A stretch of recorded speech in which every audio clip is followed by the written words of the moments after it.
하나님이여, 내 마음을 정하였사오니 내가 노래하며 나의 마음을 다하여 찬양하리로다.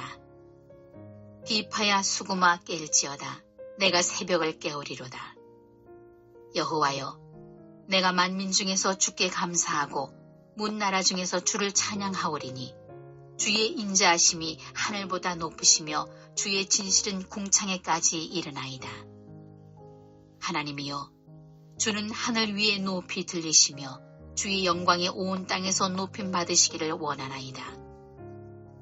주께서 사랑하시는 자들을 건지시기 위하여 우리에게 응답하사 오른손으로 구원하소서. 하나님이 그의 성소에서 말씀하시되 내가 기뻐하리라. 내가 세겜을 나누며 숫꽃 골짜기를 측량하리라. 길르앗이 내 것이요 므낫세도 내 것이며 에브라임은 내 머리의 투구요 유다는 나의 규이며 모압은 내 목욕통이라. 에돔에는 내 신발을 벗어 던질지며 블레셋 위에서 내가 외치리라 하셨도다. 누가 나를 이끌어 견고한 성읍으로 인도해드리며 누가 나를 에돔으로 인도할꼬. 하나님이여, 주께서 우리를 버리지 아니하셨나이까. 하나님이여, 주께서 우리의 군대들과 함께 나아가지 아니하시나이다. 우리를 도와 대적을 치게 하소서. 사람의 구원은 헛됨이니이다. 우리가 하나님을 의지하고 용감히 행하리니 그는 우리의 대적들을 밟으실 자이시미로다.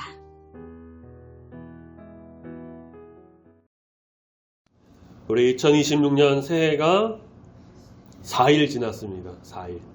오늘이 4일이죠. 어떤 사람은 그래요. 와, 벌써 4일 갔네.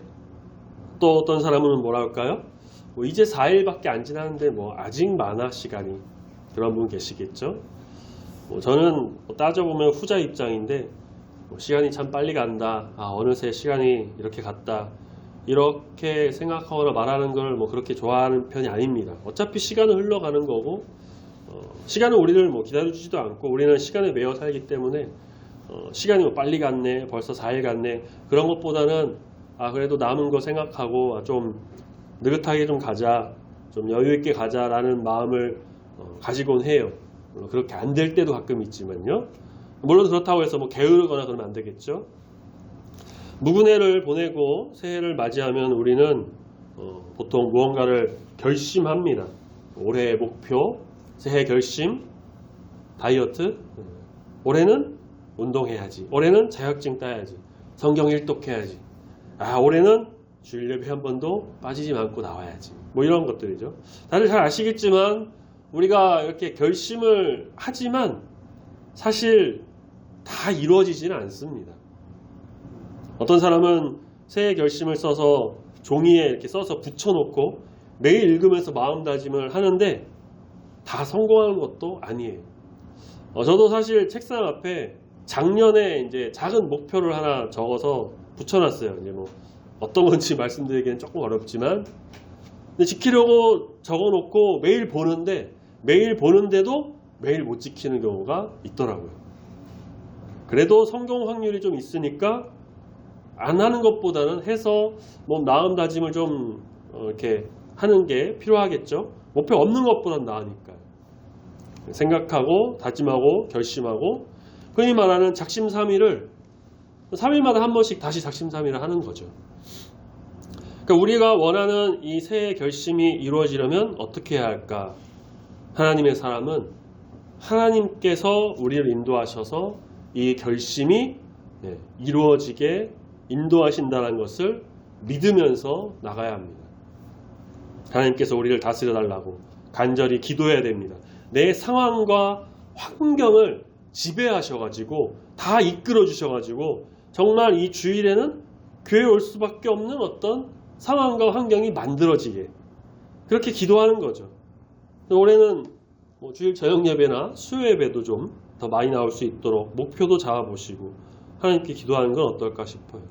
다윗은 우리 말씀에 보면 1절, 2절에서 이렇게 노래합니다. 하나님이여 내 마음을 정하였사오니 내가 노래하며 나의 마음을 다하여 찬양하리로다. 비파야 수구마 깰지어다. 내가 새벽을 깨우리로다. 다윗은 시이자 음악가였습니다. 다윗은 총 73편의 시를 이제 써서 비파와 수금으로 하나님을 찬양하며 예배했죠. 이런 다윗이 내가 새벽을 깨우리로다 라며 노래하면서 자신의 삶을 하나님의 그 통치에 맡기겠다라고 마음을 다해서 고백하며 새롭게 마음을 다지면서 결단하면서 이 시간에 주 앞에 나가고 있는 겁니다. 새롭게 밝아온 2026년 새해, 붉은 말의 해, 어디서는 뭐 적토마다 그렇게 얘기하는데 우리가 이런 질문을 한번 자기 자신에게 던져보면 어떨까 싶어요. 나는 올해 어떻게 살 것인가? 이 질문의 대답은 자기 자신이 해야 합니다. 누가 대신해 주는 것도 아니죠. 누가 이렇게 저렇게 살라고 알려주는 것도 아닙니다. 뭐 조언을 듣고 도움을 받을 수는 있겠죠. 그런데 내가 던진 이 질문의 답은 내가 정하는 겁니다. 나 자신의 삶은 나만 알기 때문이에요. 그런데 또 한 분이 알고 계시죠? 바로 하나님이십니다. 하나님께서는 나의 모든 것을 아시고 상황과 형편도 아시고 그 질문의 답도 우리에게 알려주실 거예요. 그래서 이 질문에 대해 나 혼자 막 고민하고 답을 정하는 거 물론 그것도 맞지만요. 그냥 그게 내 욕심과 어떤 세상적인 생각으로 만들어진 것이라면 정확한 정답이 이루어지지 못할 겁니다. 우리는 나의 삶을 오직 주님께, 오직 하나님께 맡겨야 돼요. 인간의 생사고락을 주관하신 하나님께서 내 삶을 통치하시도록 맡겨서 정말 성공적인 삶 2026년을 만들어가는 우리 모두가 되기를 소망합니다. 올해도 변함없이 함께 하시며 은혜를 더하시는 우리 주님을 바라보면서 우리에게 은총을 더해 주시는 하나님의 그 모습을 우리가 말씀을 통해서 새해에 새롭게 깨닫는 은혜가 충만히 임하는 이 시간이 되기를 소망합니다. 아멘. 성경 66권이죠. 전체 딱 해서 딱 중간이 되는 말씀이 혹시 어딘지 아시나요? 뭐 이렇게 조금 차이는 있을 수 있겠지만 성경을 연구하는 많은 사람들이 하는 말이 이제 바로 시편 117편이라고 얘기해요. 근데 성경을 한번 덮으셔가지고 중간쯤 어딜까 이렇게 한번 해보시면 117편이 나온다고 해요. 117편은 성경 66권 전체에서 가장 짧은 장이기도 합니다. 1절, 2절 딱 2절 돼 있어요. 너희 모든 나라들아 여호와를 찬양하며 너희 모든 백성들아 그를 찬송할지어다. 우리에게 향하신 여호와의 인자하심이 크시고 여호와의 진실하심이 영원함이로다. 할렐루야. 벌써 성경 한 장을 읽었어요. 오늘 말씀 본문은 아니지만요. 성경에서 가장 짧은 이 말씀은요. 우리에게 향하신 주님의 인자하심을 찬양합니다. 우리가 하나님을 찬양하는 이유는 다른 게 없어요. 하나님의 인자하심이 크시기 때문입니다. 물론 지난 송구영 신님 때 봤던 말씀이죠. 이사야 43장 21절에 보면은 하나님께서 우리를 찬송하게 하시려고 지으셨고 그렇기 때문에 하나님은 우리의 창조주가 되시고 우리의 삶을 이끄시고 모든 길을 주관하시기 때문에 우리는 마땅히 찬양해야 됩니다. 찬양의 이유, 찬양의 목적은 여러 가지가 있는데 시편 117편 그리고 오늘 본문인 108편에 나오는 말씀을 보면 우리가 하나님을 찬양해야 하는 이유는 바로 하나님께서 인자하시기 때문에 그냥 인자하신 게 아니라 그 인자하심이 크시기 때문에 라고 말하고 있죠.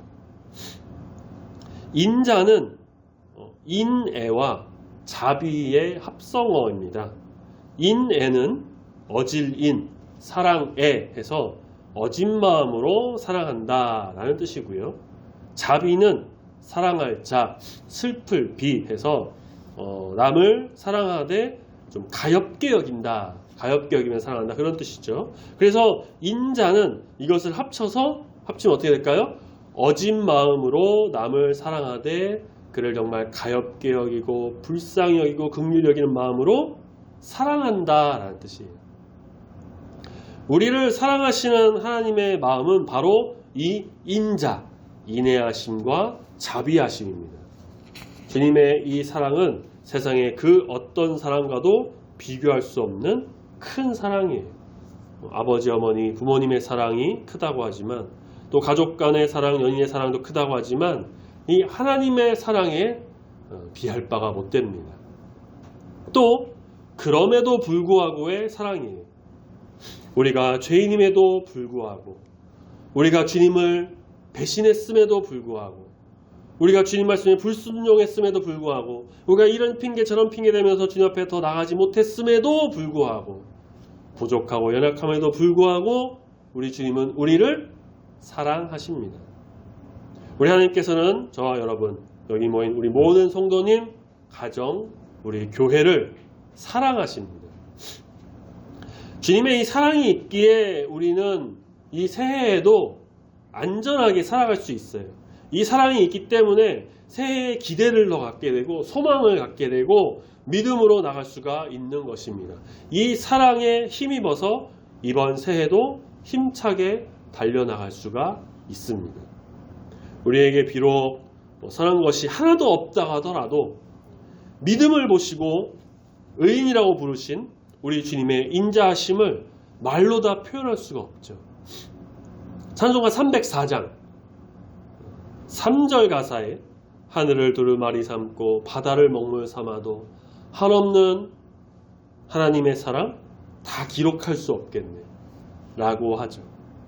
다윗도 시편 108편에서 이렇게 고백하며 기도합니다. 4절 주의 인자하심이 하늘보다 높으시며 주의 진실은 궁창에까지 이르나이다. 하나님이여 주는 하늘 위에 높이 들리시며 주의 영광이 온 땅에서 높임 받으시기를 원하나이다. 주께서 사랑하시는 자들을 건지시기 위하여 우리에게 응답하사 오른손으로 구원하소서. 인자하신 주님께서는 이렇게 기도하는 우리를 다스리시고 통치하십니다. 우리와 함께 하십니다. 우리를 건지시고 이끄시고 기도에 응답하십니다. 이번 새해에도 변함없이 우리를 사랑하시면서 그 인애와 자비를 베푸시는 우리 주님께 감사와 영광 올려드리는 우리 모든 성도님들이 다 되시기를 소망합니다. 아멘. 인자하심이 높으신 크신 주님께서 특별한 은총을 더해 주실 것이고 새롭게 더해 주시는 은혜가 충만히 임하게 될 줄로 믿습니다. 우리나라는 지금 많은 분들이 아마 우리 성도님들 대부분 그러실 텐데 공동주택이라고 할 수 있는 그 아파트에서 살고 있죠. 땅이 어느 정도 되면은 무조건 아파트가 세워지고 재개발, 재건축이 되면은 다 아파트 위주로 모든 게 이제 이루어지곤 해요. 단독주택, 개인주택 사시는 분도 계시는 한데 빌라도 있고 그런데 그렇다고 해서 우리가 그런 곳에 산다고 해서 막 철창, 울타리, 담벼락을 아주 높게 이렇게 쌓아두고 살지는 않습니다. 저희 장인어른 장모님도 이제 천안에서 개인주택에 사시는데 그냥 경계를 위해서 좀 이렇게 구분하려고 울타리를 낮게 세웠을 뿐이지 막 높게 막 그렇게 하진 않아요. 그런데 어떻죠? 옛날에는 이 가정의 안전을 위해서 철창이나 담을 높게 쌓고 살았다고 합니다. 좀 더 멀리 가보면 고대 근동이나 중세시대 그런 때에는 성을 쌓아서 이렇게 적을 막고 그랬죠. 이렇게 성을 쌓는 이유는 적을 막는 것도 있고 그래서 자신과 가족, 종족을 안전을 보호하기 위해서 그렇게 하는 겁니다. 우리가 이전에 느헤미야 말씀을 좀 묵상하면서 봤을 때 느헤미야와 바벨론의 포로로 끌려간 유대인들이 예루살렘으로 포로 귀환을 했는데 바로 진행했던 게 바로 성벽을 쌓는 거였어요. 그래서 52일 만에 성벽을 쌓았죠.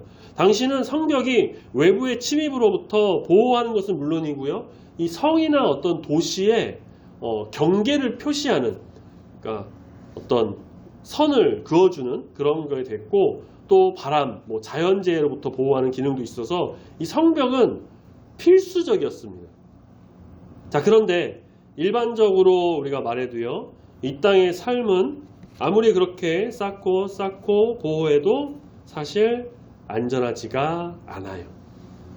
그런 경우가 많지는 않지만 가끔 이렇게 블랙박스를 본 세상 그런 거를 좀 보면은 내가 운전을 정말 잘하고 대중교통 이용해도요. 언제 어디서 불의의 사고가 발생할지 모르더라고요.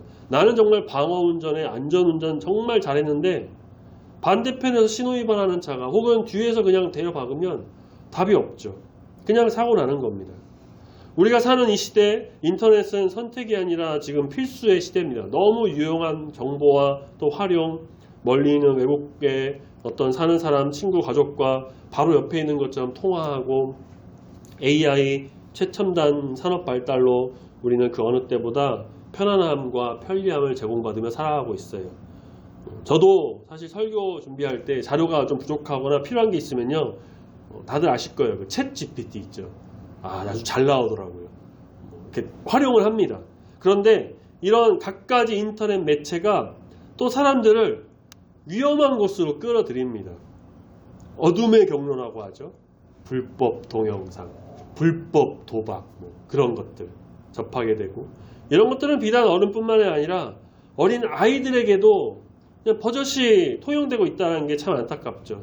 때로는 유용하지만 때로는 위험하게 만드는 것. 또 보안을 철저히 한다 하지만 우리가 잘 아는 것처럼 막 개인정보가 막 유출되기도 하고, 지진이나 쓰나미 같은 자연재해는 사람의 힘으로 어떻게 막을 수가 없습니다. 멀게는 사스, 메르스, 가깝게는 우리가 몇 년 전에 겪었던 코로나19 그러한 전염병이 창궐하기도 하면 아무리 마스크를 쓰고 소독을 해도 걸리게 되더라고요. 다윗도 위험한 세상 살았습니다. 장군으로 승승장구할 줄 알았는데 자신을 불러들였던 사울에게 목숨의 위협을 받게 돼요. 죽을 것 같아서 도망쳤는데 도망자 시절에도 블레셋이나 대적들에 의해서 또 목숨의 위험에 처했던 게 한두 번이 아니었습니다. 왕이 된 이후에 평탄할 줄 알았는데 여전히 그를 위협하는 대적들이 있었고 반란도 일어나고 가장 크게 위험했던 건 바로 자기 아들 압살롬의 반란이었죠. 잠깐이긴 했지만 정권을 빼앗기기도 했습니다. 그래서 다윗은 이렇게 고백해요. 10절 말씀 보면 누가 나를 이끌고 견고한 성읍으로 인도해드리며 누가 나를 에돔으로 인도할꼬. 그러니까 그 누구보다 하나님을 의지하고 믿고 바라보면서 정말 하나님 찬양하고 하나님 기도하고 하나님께서 이끄시는 인생을 살았던 다윗인데, 정말 누가 나를 이 견고한 성으로 이끌어서 보호해주고 인도할지 몰라가지고 이렇게 고백한 게 사실 아닙니다. 이것은 역설적인 과정법으로 하나님만이 자기를 견고한 성으로, 그 보호하고 인도하신 곳으로 이끄실 수 있다라고 하는 신앙 고백이에요. 시편 18편에서는 다윗이 이렇게 고백합니다. 나의 힘이 되신 여호와여, 내가 주를 사랑합니다. 우리가 잘 아는 찬양의 가사기도 하죠. 그리고 하나님께서 어떤 분이신지를 노래합니다. 시편 18편 2절 이후로 쭉 나와요. 나의 반석, 나의 요새, 나를 건지시느니, 내가 피할 바위, 나의 방패, 나의 구원의 뿔, 나의 산성. 마지막에 이제 산성이라고 고백하죠. 다윗은 하나님이 자기의 산성, 즉 모든 적의 위험과 대적의 공격, 비바람과 같은 자연재해 다 막아주시고 특별히 사탄의 유혹도 물리쳐주시는 아주 든든한 산성, 성벽이심을 이미 알고 있었어요. 또 그런 하나님께서 언제나 자신과 함께 하시고 모든 길을 인도하실 것도 믿고 있었죠. 우리가 의지해야 할 견고한 성, 우리가 믿고 몸을 맡길 수 있는 튼튼한 산성, 세상과 사탄의 위협을 막아줄 수 있는 성벽이 되시는 우리 하나님만을 믿고 바라보며 나아가는 귀한 새해가 되시기를 소망합니다. 아멘. 우리를 안전한 삶으로 인도하실 분은 하나님밖에 없어요. 어떤 어려움이 와도 안전한 곳으로 인도하시는 하나님이 우리를 다스리시고 계시기 때문입니다. 세상의 것은 완벽하지 않아요. 하지만 하나님은 완벽하십니다. 세상의 것은 다 한계가 있습니다. 하지만 하나님은 한계가 없으신 분이십니다. 여전히 우리를 지키시고 보호하시는 주, 우리는 계속해서 하나님을 믿고 의지하며 바라보지만 이번 새해에는 우리가 이전보다 더 주님을 바라보고 믿고 의지함으로 이 모든 어려움 속에서 보호하시는 하나님을 온전히 경험하여 모든 영광 주께 올려드리는 귀한 삶이 다 되시기를 소망합니다. 아멘. 세상에 여러 슬픔이 있습니다. 배고픈 슬픔, 헐벗은 슬픔, 무주택의 슬픔, 제가 좀 이렇게 여러 가지가 뭐가 있는지 생각해 봤더니만 고독의 슬픔, 이별의 슬픔, 질병, 장애 등등 수없이 많아요. 사실 이 슬픔이요, 점수나 순위를 매기는 게 무의미할 정도로 슬픔은 다 슬픈 건데 그래도 사람들이 말하기를 가장 슬픈 게 이제 가족의 죽음, 특히 자녀의 죽음이다라고 이야기를 많이 한다고 해요. 그런데 또 가슴이 아프고 정말 고통스러운 게 있는데 그게 뭐냐면 바로 가까운 사람의 배신입니다. 배신당한 슬픔. 신뢰했던 친구에게 배신당하거나 사랑하는 연인에게 배신당하거나 심지어 가족에게 배신당하는 슬픔이 인간을 괴롭혀요. 저는 아직까지 그렇게까지 배신당한, 가까운 사람에게 배신당한 일은 없다 보니까 잘은 모르겠는데, 우리가 드라마나 영화를 보면요, 여러 사람 사이의 배신이 비일비재하게 일어나는 걸 볼 수가 있어요.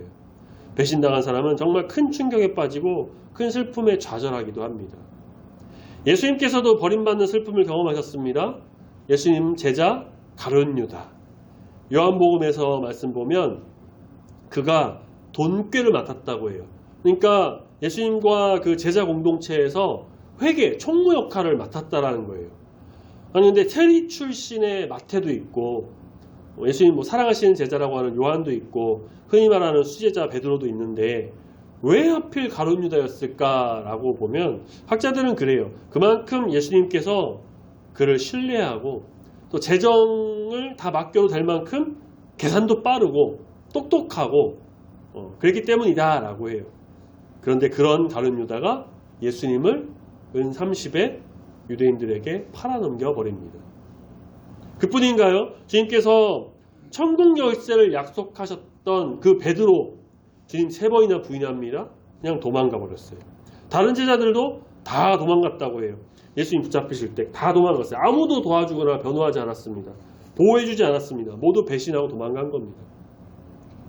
예수님 십자가 달리셨을 때 외면당한 듯한 아픔을 토로하셨습니다. 엘리 엘리 라마 사박다니.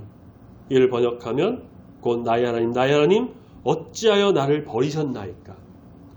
다윗도 죄를 짓고 하나님께 버림받은 적이 있습니다. 본문 11절에 하나님이여 주께서 우리를 버리지 아니하셨나이까. 예수님께서는 사실 죄도 없으시고요. 죄를 짓지도 않으셨고 오직 우리 죄를 감당하시기 위해서 잠시 하나님께 버림받으셨습니다.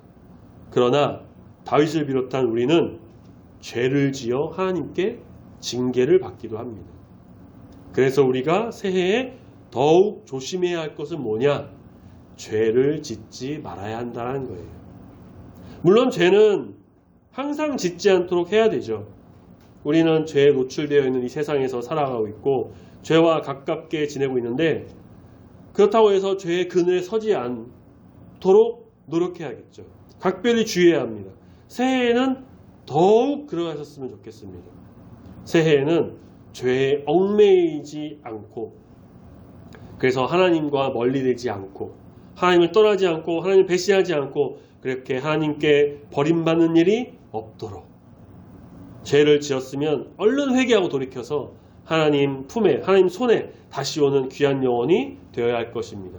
하나님께서는 그렇게 돌이키는 사람 절대 버리지 않으신다는 것을 기억하면서 하나님께로 온전히 향하여 나가는 귀한 새해가 되시기를 소망합니다.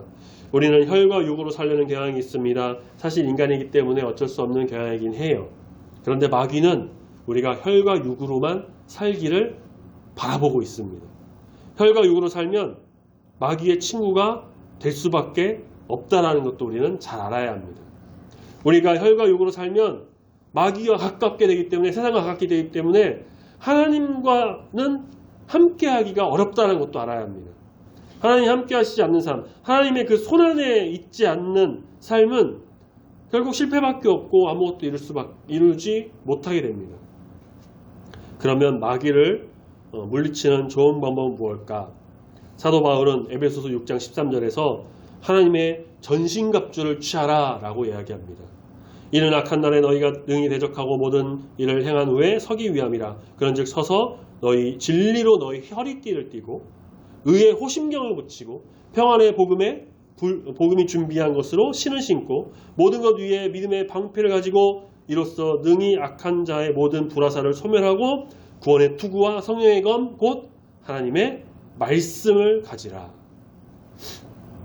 하나님의 전신갑주는 하나님을 능히 대적할 수 있습니다. 혈과 육의 싸움을 막을 수 있는 방어구가 많아요.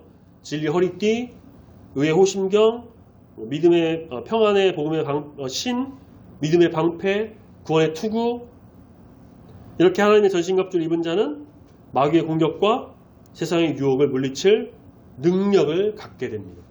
자, 그런데 하나님의 전신갑주는 내 의지로 입는 게 아니에요. 하나님께서 도와주셔야 됩니다. 하나님께서 우리에게 입혀주시는 겁니다. 성령의 검, 곧 하나님의 말씀을 달라고 기도해야 합니다. 무기를 갖고 나가 싸울 수 있도록 하나님께 간구하는 자가 되어야 합니다. 다윗도 그렇게 하나님께 간구합니다. 우리 본문 10편 108편 12절을 보십시오. 우리를 도와 대적을 치게 하소서. 사람의 구원은 헛되기 때문에 하나님께서 도와주셔서 하나님의 전신갑주를 입어서 하나님이 우리를 도와서 그 대적을 쳐서 혈과 육의 싸움에서 이기고 영적으로 승리하는 삶이 되게 하옵소서 라고 기도하는, 찬양하는 다윗의 모습을 보며 우리도 그런 삶을 살아갈 줄로 믿습니다. 올해도 변함없이 기도 제목이 다 있으실 겁니다. 송구영 신의 배 때나 이렇게 또 기도 제목을 제가 적어서 내달라고 말씀드린 것처럼 누구나 기도 제목은 다 있어요. 기도할 게 너무 많죠. 나 자신을 위해, 미래와 비전을 위해, 신앙을 위해, 가족을 위해, 사업, 일터, 직장을 위해, 교회를 위해, 가정을 위해, 나라, 민족을 위해 등등 여러 기도 제목이 있는데 무엇보다 소중하고 좀 급한 것은 기억하십시오. 바로 우리 주님께서 마귀를 치시고 우리에게 평강의 복을 주시기를 기도해야 합니다. 주님께서 대적들을 치시고 이 영적 싸움에서 우리가 이길 수 있도록 전신갑주를 주시고, 그래서 우리를 보호하시지 않으면 우리가 금세 무너질 것을 우리는 기억해야 돼요. 그래서 다른 기도를 하게 할 수 없게 그런 것들이 만들 수도 있습니다. 그렇기 때문에 우리는 주님이 대적을 치시고 성벽과 요새 같으신 주님께서 보호하시사 우리가 정말 오직 주님의 그 평강 안에서 승리할 수 있도록 항상 기도해야 할 것입니다. 그렇게 기도함으로 2026년에는 하나님의 다스리심의 은혜가 더욱더 충만히 임하기를, 또 다른 기도 제목들도 모두 다 응답받기를 예수님의 이름으로 축복합니다. 아멘. 시편 108편을 이렇게 쭉 읽으면서 따라오다 보면 우리는 한 가지 사실을 확인할 수 있어요. 그것은 무엇이냐면 성도의 삶은 상황이 아니라, 내 상황과 내 형편, 내 어떠한 모습들이 아니라 오늘 설교 제목처럼 주님의 은총 위에 세워지는 삶이다라는 것이에요. 다윗은 그 인생이 결코 안정적이지 않았어요. 사실 인자하신 하나님을 찬양했지만 현실은 어땠냐? 전쟁이 있고 막 위협이 연속이었고 하나님께 버림받은 것처럼 느껴질 때도 많았고 대적들과의 싸움이 끊이질 않았습니다. 그런데도 다윗은 흔들리지 않았어요. 그 이유는 단 하나입니다. 자신의 인생을 하나님의 통치 아래에 두었기 때문입니다. 오늘 살아가는 우리의 모습도 크게 다르지 않습니다. 직장이 불안정하고 경제가 예측하기 어렵고 관계는 언제든지 깨질 수 있고요. 정보는 넘치지만 보안이 또 뚫려서 내 정보가 언제 누구에게 어떻게 넘어갈지도 모르고 불안전한 세상에 살고 있어요. 스마트폰 하나로 세상과 연결되어 있지만 정작 하나님과의 연결은 자주 끊어진 내 마음대로 살아가는 모습이 아닌가 싶을 때도 있습니다. 운전할 때 내비게이션을 켭니다. 그걸 안 켜면 불안해하는 분들이 꽤 있더라고요. 저도 내비게이션은 자주 켜는데 이전에 갔던 길이고 잘 아는 길이고 그래도 혹시 몰라서 습관처럼 내비를 켭니다. 그리고 내가 아는 길은 좀 막힐 수 있는데 내비는 어때요? 늘 최적 경로를 제일 빠르고 좀 안 막히는 길을 알려주니까 편리하죠. 그렇게 뭐 사고 나거나 막힌 길 그런 거 돌아갈 길 알려주는데 내가 앱이 안내를 무시하고 이거는 내가 잘 알지 하면서 가면 고집대로 가면 어떻게 될까?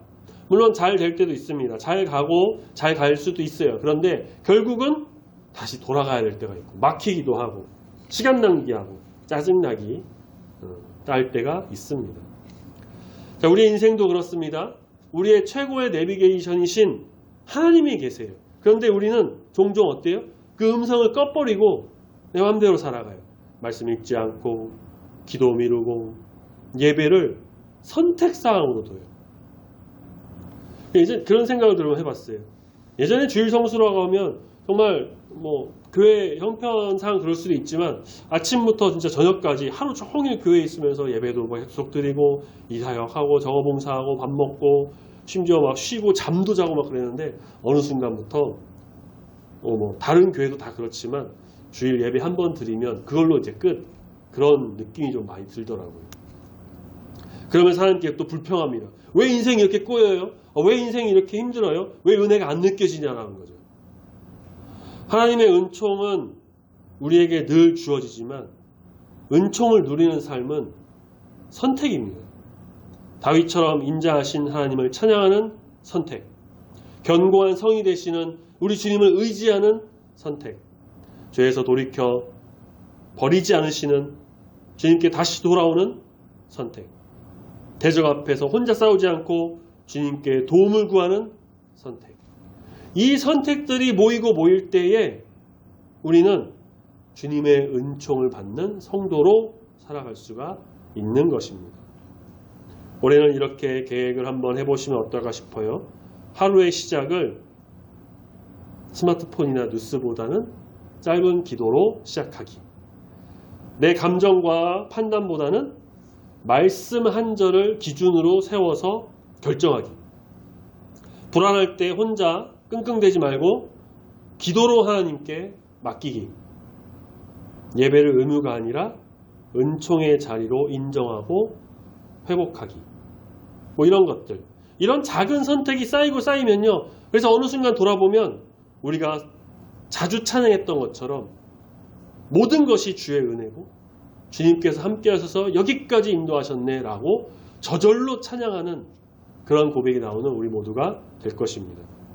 2026년을 살아갈 때에 여전히 우리를 괴롭히는 게 많이 있을 거고요. 어려움도 있으실 거고요. 넘어지는 일도 분명히 있으실 겁니다. 악담이 아니고요. 이거는 살다 보면 다 그런 거죠. 그러나 분명한 것도 있습니다. 우리는 결코 혼자가 아니라는 사실. 인자하심이 크신 주님, 견고한 성으로 인도하시는 주님, 결코 버리지 아니하시는 주님, 대적들을 치시는 주님께서 오늘도 내일도 이번 2026년 한 해도 평생 내내 우리를 다스리시며 은총으로 덮어주실 것입니다. 그 은총 아래에 살아가는 성도, 이 은총을 의지하며 담대히 걸어가는 성도. 그래서 2026년 끝자락에는 모든 것을 하나님이 하셨습니다 라고 고백하는 우리 모두가 되기를 예수님의 이름으로 축원합니다. 아멘. 기도하겠습니다.